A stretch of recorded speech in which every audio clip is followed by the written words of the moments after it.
Chapitre 16. Je suis allé à la porte-fenêtre ouverte et j'ai regardé le petit carreau cassé en haut.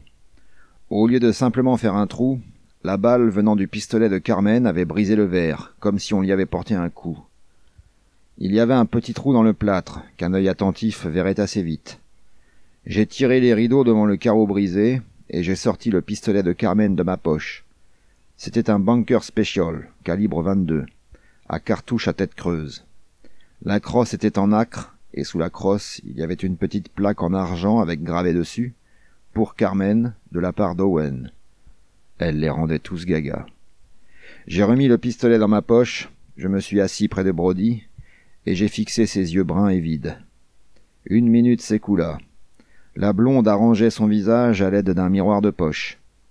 Brody se saisit maladroitement d'une cigarette, et il lança. « Satisfait ?» « Jusqu'à un certain point.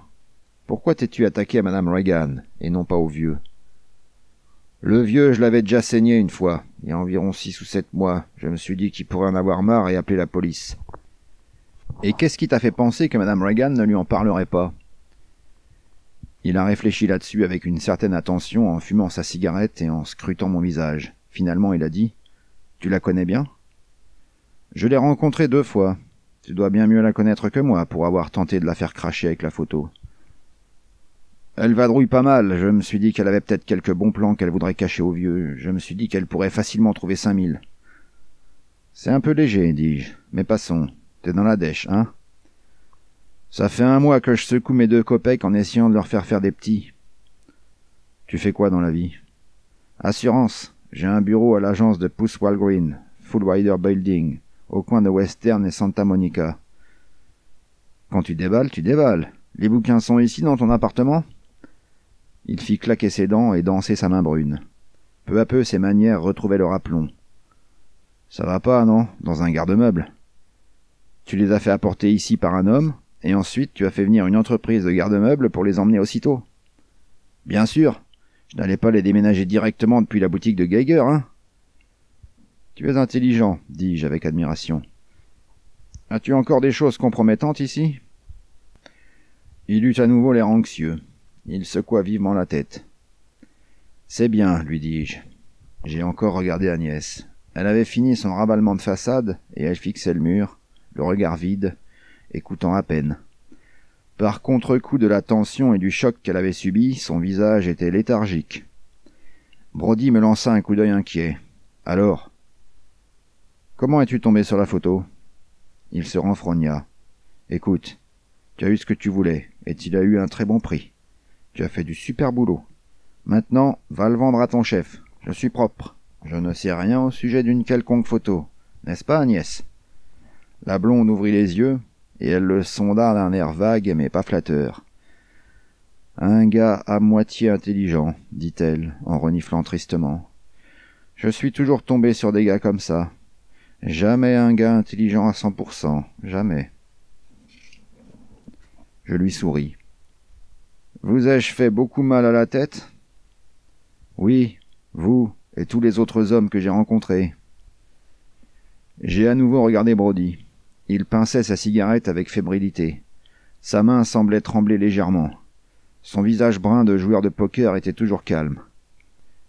Il faut qu'on se mette d'accord sur une histoire, dis-je.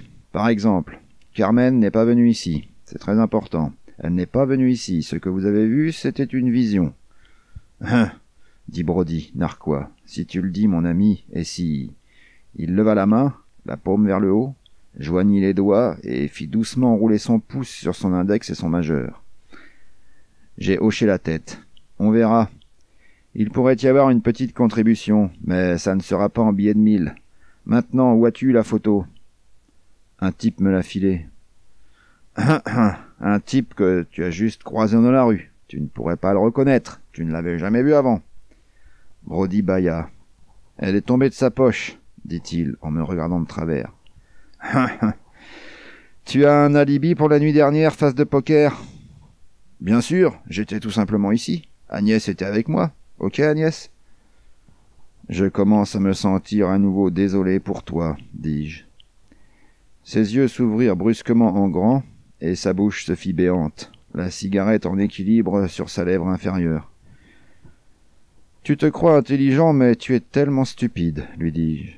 Même si tu ne finis pas au bout d'une corde à Quentin, c'est un très long moment de solitude et de désespoir qui t'attend. Sa cigarette sursauta, et elle fit tomber de la cendre sur sa veste. À méditer sur combien tu as été intelligent, dis-je. Mais les voiles, grogna-t-il soudain. Phil, j'ai assez discuté avec toi, casse-toi. Ok.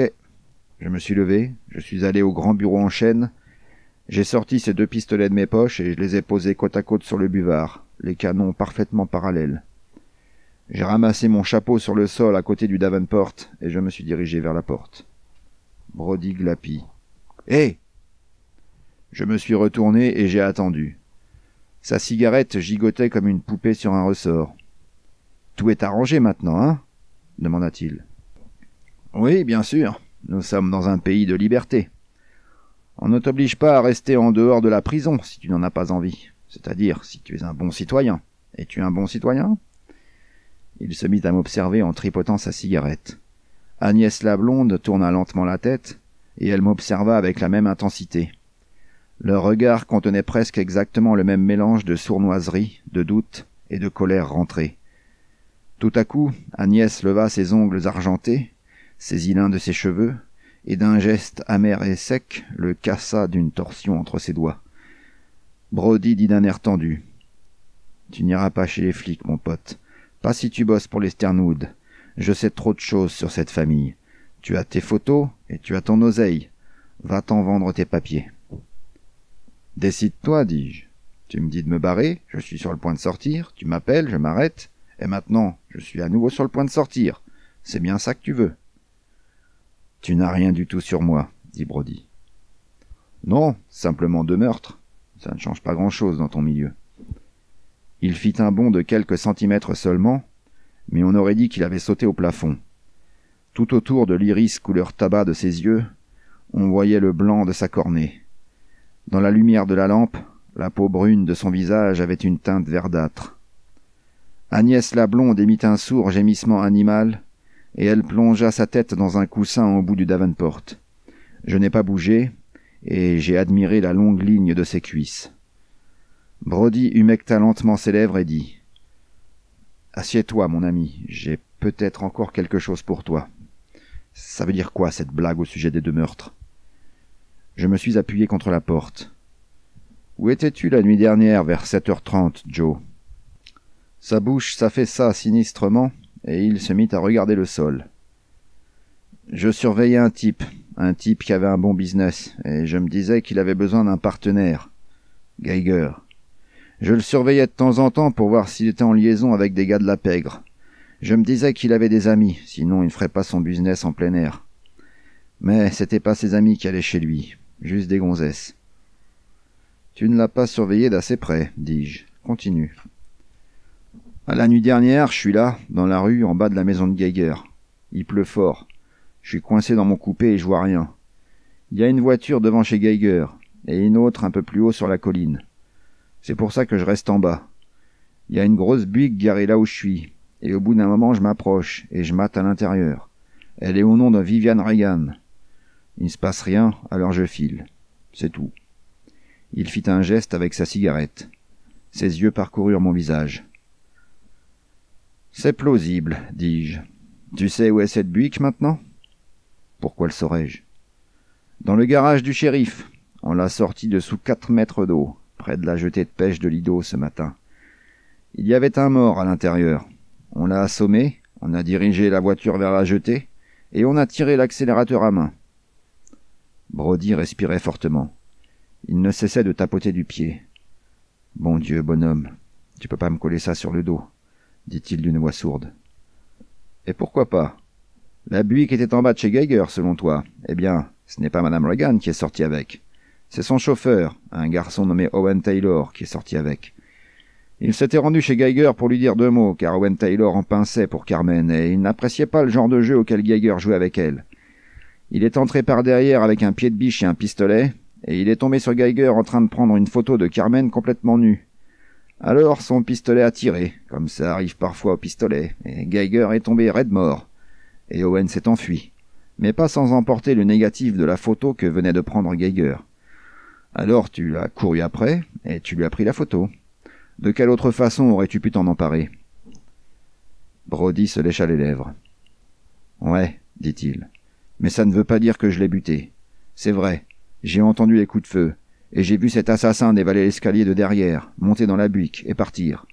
Je me suis mis à sa poursuite. Il est descendu en bas du canyon et il a pris vers l'ouest sur Sunset. Après Beverly Hills, il a dérapé sur le bas-côté, il a dû s'arrêter. Je me suis approché et j'ai joué aux flics. Il avait un pistolet, mais il manquait de nerfs. Alors je lui ai mis un coup de matraque. J'ai fouillé dans ses vêtements et j'ai trouvé qui il était, et j'ai piqué le porte-plaque juste par curiosité. J'étais en train de me demander ce que tout ça signifiait, et de me prendre une saucée, quand d'un seul coup il est revenu à lui, et il m'a expulsé de la voiture. Quand j'ai repris mes esprits, il avait déjà disparu. Je l'ai pas revu depuis. « Comment savais-tu qu'il avait buté Geiger ?» demandai-je brusquement. Brody haussa les épaules. Je pensais que c'était ça, mais je pouvais me tromper. Quand j'ai développé la plaque et que j'ai vu ce qu'il y avait dessus, j'en ai eu la quasi-certitude. Et lorsque Geiger n'est pas venu au magasin ce matin et que j'ai vu qu'il ne répondait pas au téléphone, j'en ai été complètement sûr. Alors je me suis dit que c'était le bon moment pour sortir ses livres, taper un petit coup les Sternwood pour le prix du voyage et disparaître un moment. J'ai acquiescé. Ça m'a l'air de tenir debout. Peut-être que tu n'as tué personne sur ce coup-là. Et où as-tu caché le corps de Geiger? Ses sourcils bondirent. Puis il sourit. Niet, niet, rien à voir. Tu crois que je retournerai là-bas pour le déplacer, en sachant qu'à n'importe quel moment une cargaison de poulets pourrait venir ratisser le quartier? Niet. Quelqu'un a caché le corps, dis-je. Brody haussa les épaules. Le sourire restait sur son visage. Il ne me croyait pas. Tandis qu'il ne me croyait toujours pas, la sonnette, à la porte, se remit à sonner. Brody se leva brusquement, le regard dur. Il jeta un coup d'œil à ses pistolets sur le bureau.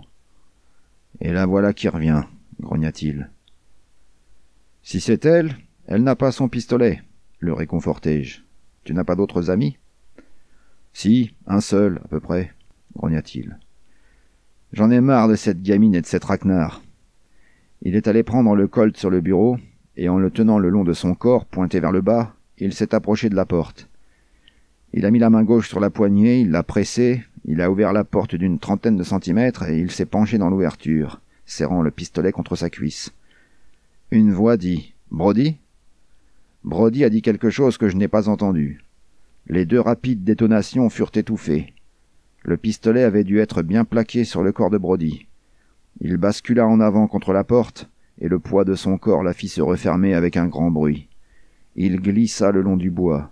Ses pieds repoussèrent le tapis derrière lui. Sa main gauche se détacha de la poignée, et son bras heurta le sol avec un bruit sourd.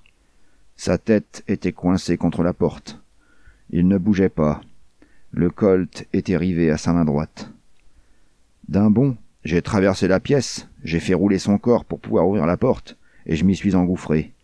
Une femme apparut sur son seuil, presque en face. Son visage était plein de peur, et de sa main en forme de pince, elle désigna le bout du couloir. J'ai foncé dans le couloir, j'ai entendu des pas marteler l'escalier carrelé, et je l'ai descendu en suivant le bruit. Dans le hall, la porte d'entrée se refermait doucement, tandis qu'à l'extérieur, on battait le trottoir au pas de course. J'ai saisi la porte avant qu'elle ne se referme complètement, et je l'ai rouverte et je me suis rué dehors. Une grande silhouette sans chapeau, en blouson de cuir, traversait la rue en diagonale, en courant entre les voitures garées là. La silhouette se retourna, et des flammes en jaillirent. 2 gros marteaux frappèrent le mur de stuc à côté de moi. La silhouette reprit sa course, se faufila entre 2 voitures et disparut. Un homme s'approcha de moi et il aboya. « Que se passe-t-il » ?« Il y a de la fusillade, dis-je. »« D'où Jésus ?» Il se carapata dans la résidence. J'ai vite parcouru le trottoir jusqu'à ma voiture et je l'ai démarrée. J'ai quitté mon stationnement et j'ai descendu la colline en roulant lentement. Aucune autre voiture n'a démarré de l'autre côté de la rue. J'ai cru entendre des pas, mais je n'en étais pas sûr. J'ai descendu la colline sur un bloc et demi, j'ai fait demi-tour au carrefour et je me suis mis à la remonter. Le long du trottoir, un faible son de sifflement étouffé me parvint. Puis, des pas. Je me suis garé en double file et je me suis glissé entre 2 voitures, accroupi. J'ai sorti le petit revolver de Carmen de ma poche. Le bruit des pas augmentait, et le sifflement s'approchait, tout joyeux. D'un coup, apparut le blouson. Je suis sorti de ma cachette et j'ai dit « T'as une allumette, mon pote ?» Le garçon fit une pirouette dans ma direction et sa main droite bondit vers l'intérieur de son blouson. À la lueur des lampadaires sphériques, ses yeux avaient une brillance liquide. Des yeux sombres et humides, en forme d'amande, et un beau visage pâle avec des cheveux ondulés qui descendaient en 2 pointes sur son front. Vraiment un très beau garçon, le garçon de la boutique de Geiger. Il restait là à me regarder en silence, sa main droite sur le bord du blouson, mais pas encore dedans. Je tenais le petit revolver vers le bas, le long de mon corps. « Tu devais beaucoup tenir à cette tafiole, dis-je. »« Va te faire foutre, » dit doucement le garçon, immobile entre les voitures en stationnement et le mur de soutènement d'1,50 m de haut du côté intérieur du trottoir. Au loin, on entendait venir la plainte d'une sirène qui montait la grande colline. La tête du garçon pivota vers le son. Je vins tout près de lui et mis mon pistolet contre son blouson. « Moi ou les flics ?» lui demandai-je. Sa tête eut un léger roulis, comme si je l'avais giflé. « T'es qui ?» dit-il entre ses dents. « Un ami de Geiger. »« Laisse-moi tranquille, fils de pute. »« C'est un petit pistolet, mon garçon. Je vais t'en donner dans le nombril, et il te faudra 3 mois pour t'en remettre et pouvoir marcher à nouveau. Mais tu t'en remettras. Comme ça, tu pourras marcher jusqu'à la jolie chambre à gaz toute neuve de Quentin. » Il dit « Va te faire foutre. » Sa main s'avança dans son blouson. J'ai appuyé plus fort contre son estomac.